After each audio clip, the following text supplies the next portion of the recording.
Additional abilities. Pairing people up from the same faction, making sure that the attribute aligns. Roles, attacker, support, defender. Why can't you be in with 3 supports? Is this a bad team? Is this a good team?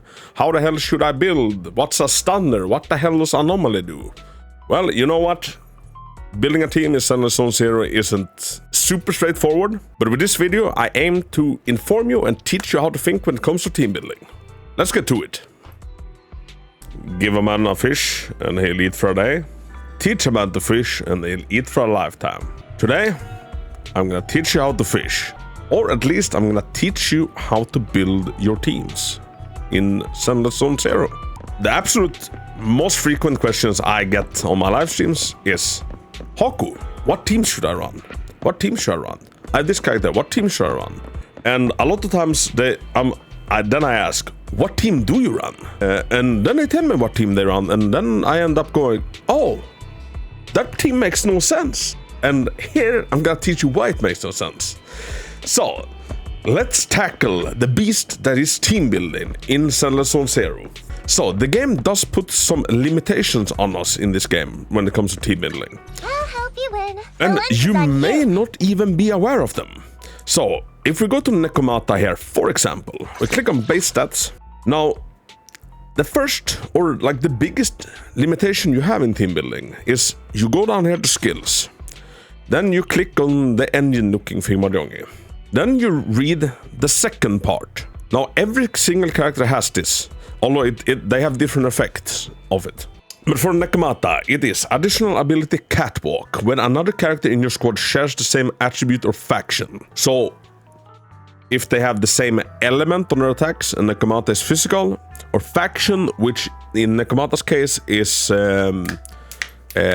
what they call the gillable hairs? No, something hairs. Shite. Did you call me? Cunning hairs. He's, of course, from the faction Cunning Hairs. So, either a teammate must be physical or they must come from Cunning Hairs. When another character in your squad shares the same attribute or faction, after any character inflicts assault. Assault is what happens when they've been dealt enough physical damage.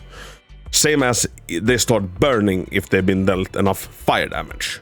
It's basically when you filled the threshold for the element you're trying to fill.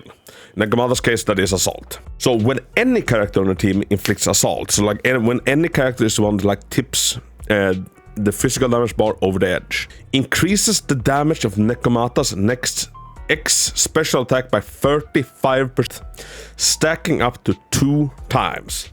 And X special attack are these ones, especially when you have enough energy. Then it turns into an EX special attack once you've reached like the little end or midway point on the bar.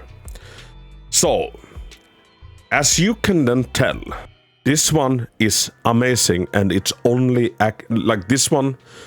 If you 2-stack this, then her next EX special attack will do 70% more damage. That is almost double the damage.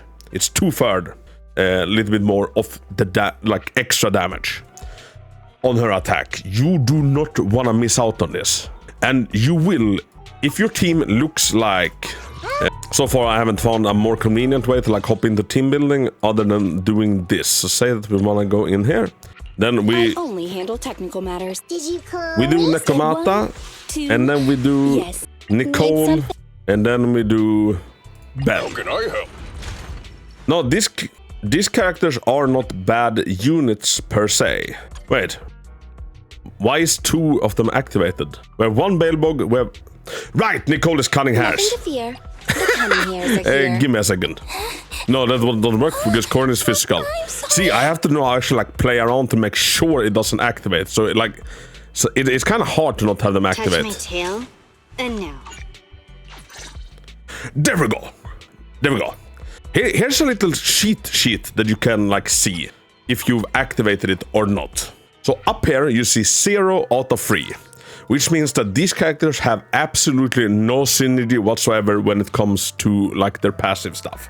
So if I were to set out with this team, none of the characters would have like their passive active. And it's not a good team in general, right? It's not a good team in general. You have two main DPSs and you have a Ben. So what instead I would do with Nekomata is I would take both of those out. Then I would do a Nekomata.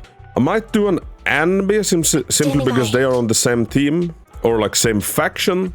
And I could do a Rina because Rina gives resistance. Rina gives resistance or like resistance penetration to whichever character. So this team would work, and as you see, 3 of 3. Nekomata, same faction as Anbi, that's what they work. Then you have Rina, who comes from an entirely different faction, but it still works because Anbi is electric, Rina is electric. Remember, it's either faction or element. And I've gotten a question, no, you don't get a bonus if you hit both of them. Like, if they're both the same element and faction, nothing happens. It's just like either it's on or it's not. So this team would work, this team would make sense, and this team is a good team. And that kind of gets us into the next part of this, team building. So you generally want one DPS.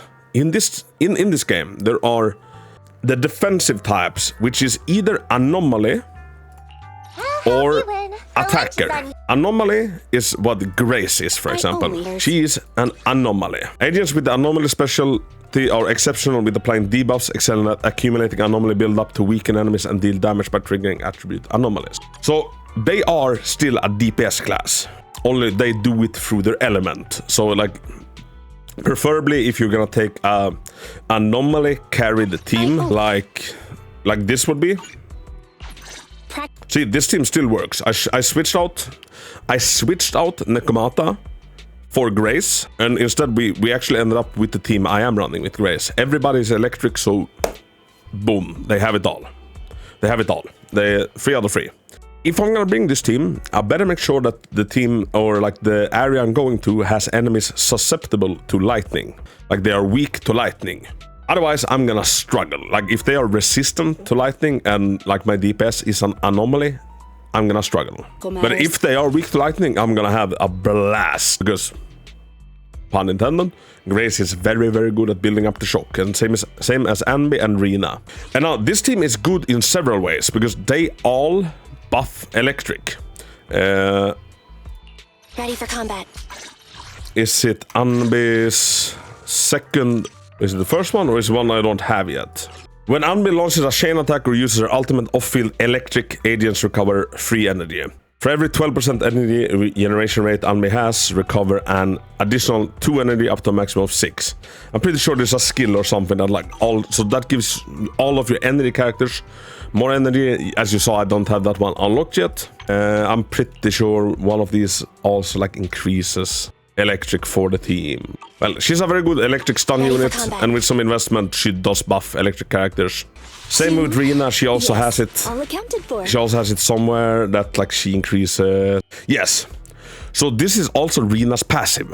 When another character in your squad shares the same attribute or faction, so either electric or the Victoria housekeeping, increases the duration of shock inflicted on enemies by any character by 3 seconds. This is a massive. When shocked enemies are on the field, all squad members' electric damage increases by 10%. Rina is amazing in an electric team. 1, 2, yes. So all accounted for. If you are running like electric, this is right now the best electric team in the game. Period. Because they all complement each other, right? So let's go to another team. So generally, you want a main DPS. And the main DPS should be an attacker or anomaly. Although only take anomaly if whatever you're heading into is weak to that element that your anomaly character is. Otherwise, you want... Who else should I take? You preferably want an attacker, like Nekomata, like Ellen. Time for some tail care. Then you want a stunner. So there are certain units that are the classes as stun, and we can go to Lycan, for example. Agents with the stun specialty possess powerful control abilities. Excelling at building up days to cause enemies to be stunned, thus creating up opportunities for the squad to deal damage. So, you probably noticed in combat, the enemy has a little bar under the HP bar. When you fill this bar up, the enemy kind of breaks, just like if I am to use Honkai Star Rail terms. The enemy breaks, and almost every attack you do on them will prompt you to like switch into another character. So like it enables a bunch of like switching in, and the characters come in and like they do their switch in ability. You want to break an enemy like as fast as possible because they take a shitload more damage, and it just enables your team immensely. So breaking enemies via a stun character is good. So like always try to have like the second position to be a stun character. And then the third position should be a support character. So a support character is like Rina. She classes as a support, and agents with the support specialty are able to aid and enhance other agents in battle, excelling at buffing friendly units to improve the combat effectiveness of the whole squad. And as you saw, Rina, she buffs electric, but she also like just buffs your overall penetration. When ordering Drusilla or Anastella to attack, other squad members' pen ratio increases together with Rina's by 25% of Rina's pen ratio plus 7.5%, increasing by level, up to 30%. The effect ends when both Drusilla and Anastella return to Rina. Anastella and Drusilla are her dolls. So like if the dolls are still out and not by her side when you switch character, the dolls will stay out on the field for a while, and while they are still out on the field, your character like doesn't care about defense as much, like they just burn through it. So she's exceptionally well for electric teams, but she also works with other characters even if her value is somewhat lessened. Like she reaches her full potential in an electric team. But say that you were to slap it with they have Ellen as our main carry. We do Ellen, then we do Lycon, which is a stun character, and then we do Rina. Now let's just go back and see this. And then we pick a Shark Boo that benefits our team. For this, it's obviously Shark Boo because Shark Boo increases ice damage. So as you see, it's still 3 out of 3 because they're all from the same faction. They're all from Victoria Housekeeping. Like this still works, but there is a better substitute for Rina. Yes. In this case, I would take Sokaku, 100%. Okay, here we go! Sokaku increases the damage of the entire team, but she also increases the ice damage. She buffs everybody, but she especially buffs ice characters. So kind of like how Rina also buffs everything, but like some value is lost if you are not buffing the element that comes with them. So like if you are not, like if the team were to lose... Ready for combat. Like, see, this is still the same the same team setup role-wise. You have your damage dealer, you have your stunner, you have your support. We just lost a passive bonus. Sokaku, which is alone in her faction right now, which makes it a little bit hard to get her going unless you have Ellen or Lycon. She is not getting her passive. Now, some characters have not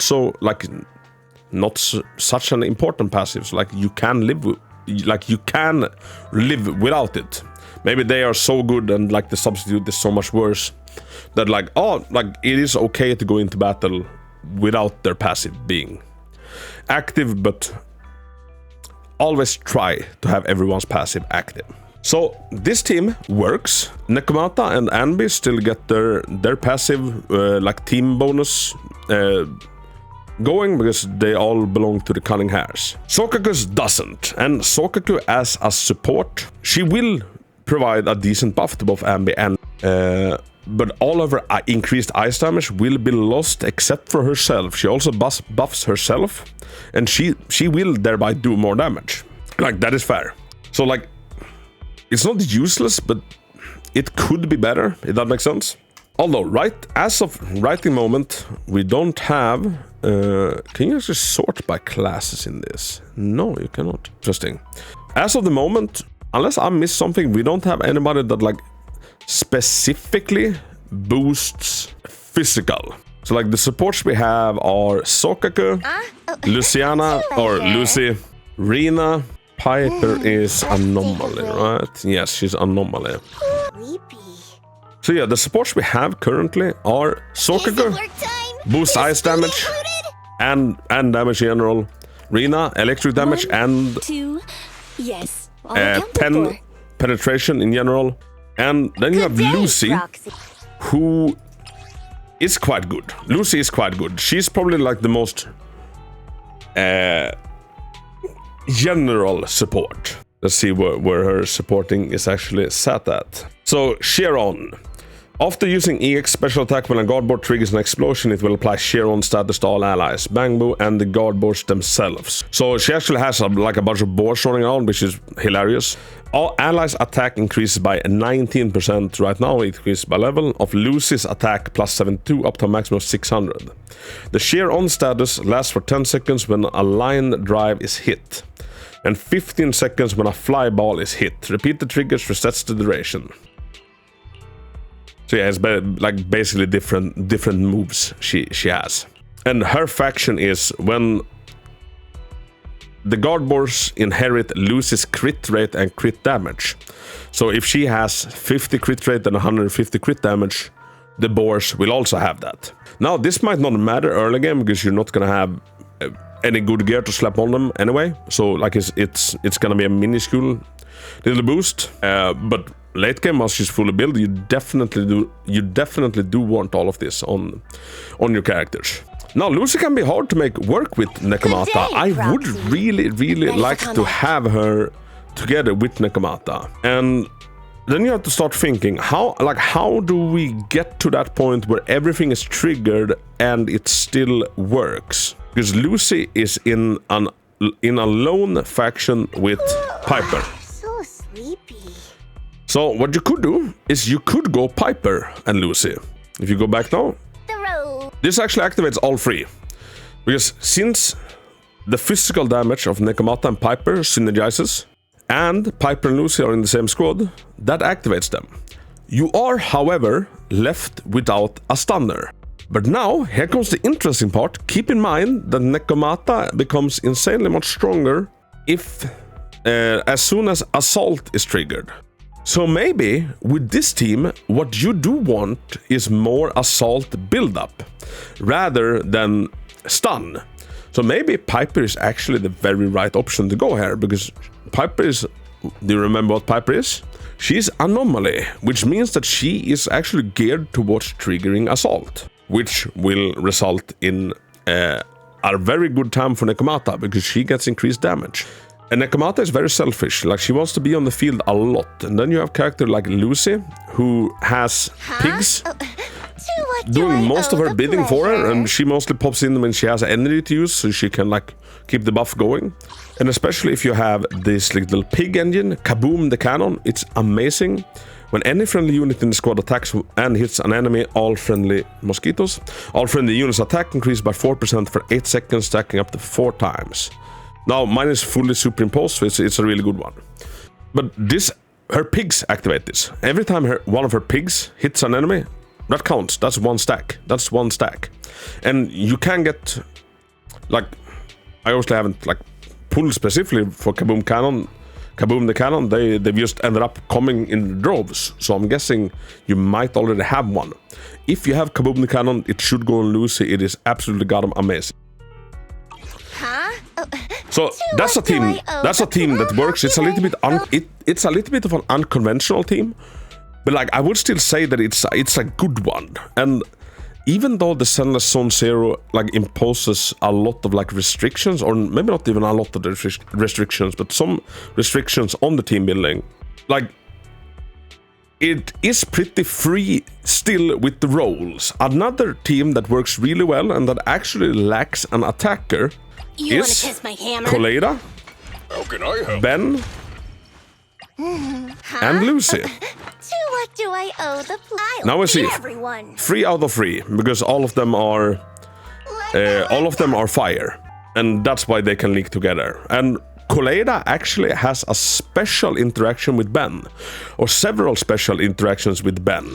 If she's in a team with Ben, she will have a completely different ultimate. Koleida and Ben can team up when fighting together to launch a coordinated attack, further increasing the power of the attack. Character is invulnerable while using his skill. So her ultimate becomes a different one when you use her. It becomes different compared to when you're not using Ben. It's a different move, much less damage and like much less area coverage, and a lot less cool looking. Same, her basic attack string becomes different if Ben is in the team. Like Ben actually pops in. I'll see if I can get some footage. Ben actually pops in and helps do her moves, which is such a freaking cool mechanic. Hey, don't look down on me. So, if you can, always bring Koleida and Ben together. Koleida is little red-haired girl, you see her, and Ben is the big bear. How can I help? And I choose Lucy as like the third character to that, as the support character.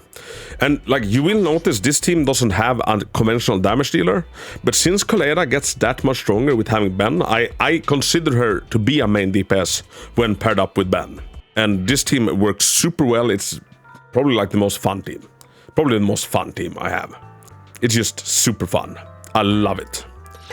Time for some If you want to build the strongest team on the game right now, Is it work time? like it's not even up for debate, I shall follow your orders. Thank you for the recognition. it will be this.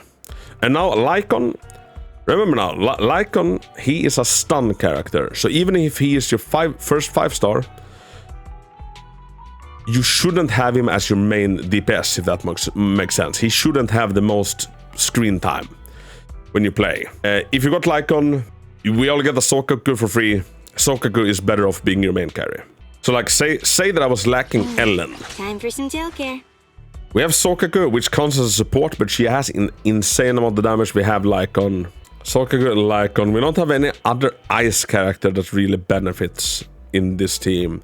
You could go Corrin. You could go Corrin. This would still activate everybody, and Corrin is another like main DPS from the maids. This could work. If you fully just want to support Nekomata, you could also go Rina if you have Rina.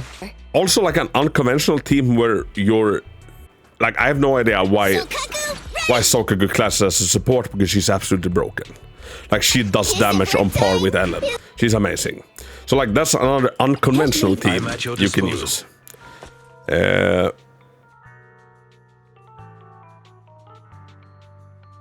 Like Ready for combat. another popular, very free-to-play friendly team is Anbi, Anton, and you could slap in Nicole. Starlight, it's time You could slap in a Billy, although that would make it like double DPS. Sometimes, like just to get things to work, let's just like showcase this. Like say that you're a bit stretched on characters. Maybe this could work even though Lucy's passive is not active.